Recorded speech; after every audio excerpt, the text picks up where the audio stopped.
Pour comprendre l'évolution des écosystèmes marins côtiers et littoraux sur le long terme, les scientifiques doivent mesurer des paramètres chimiques, physiques,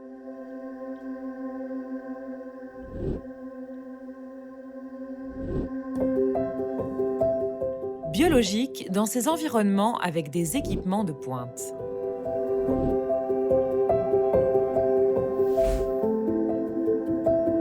Depuis 2010, le réseau MOOS, désormais rattaché à Illico, assure un suivi intégré multidisciplinaire de la Méditerranée.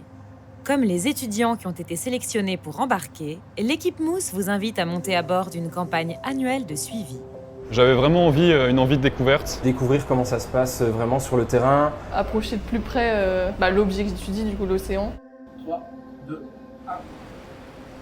Alors la mission MOOS, l'idée c'est d'avoir une cartographie tous les ans du bassin nord-occidental de la Méditerranée. On se regroupe avec différents laboratoires pour étudier et faire de l'observation à moyen et long terme. C'est un programme qui permet donc de venir de faire des mesures tous les ans au même endroit, sur les mêmes stations en Méditerranée.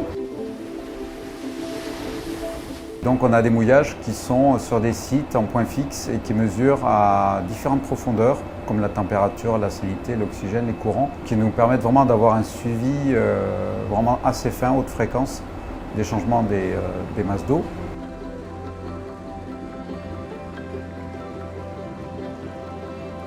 Grâce à une rosette CTD, on va aller dans l'eau et ils vont prendre des mesures de température, de conductivité, donc de salinité, d'oxygène, de fluorescence. Et on collecte des échantillons qui seront mesurés plus tard. Donc on va suivre tout ce qui est oiseaux, mammifères marins, mais également tous les poissons, tortues qu'on peut croiser.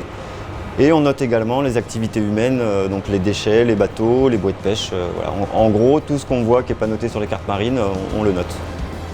Ce qui est particulier dans cette mission et dans ce programme, c'est qu'il y a des étudiants tous les ans qui sont avec nous sur les bateaux. La vie à bord, elle se passe bien. C'est vrai qu'il y a les premiers jours, c'est un peu l'adaptation avec les groupes de quart où on leur apprend comment on fonctionne à bord. Pour beaucoup d'entre nous, c'était la première mission, donc on ne savait pas trop comment ça se passait sur un bateau, comment se comporter, et donc on était très bien accompagnés, donc ça fonctionne en quart. Puisque l'idée c'est donc que la mission fonctionne 24 heures sur 24. Ça leur permet de mettre ensemble toutes les connaissances théoriques qu'ils ont eues en océanographie sur un exercice concret qui est une campagne océanographique. Et ça s'est très bien passé puisqu'il y a eu d'excellentes collaborations.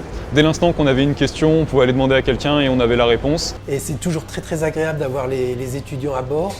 C'est évidemment des étudiants extrêmement motivés.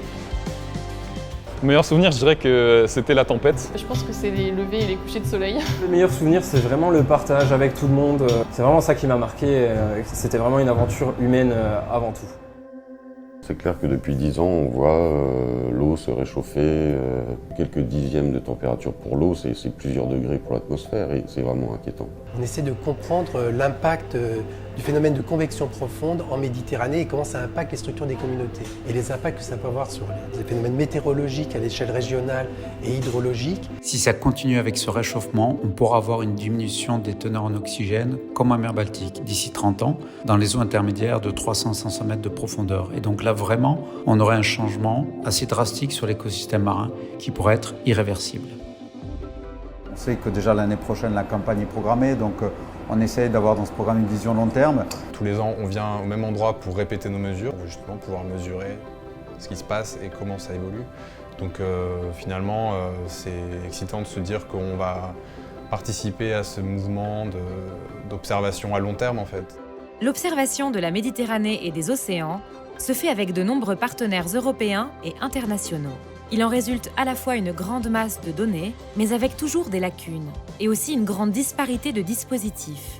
C'est pourquoi il est essentiel que les organismes de recherche continuent à se mobiliser à travers une infrastructure comme Illico pour mutualiser les outils, valoriser les travaux de recherche et fédérer les efforts sur les observations à long terme.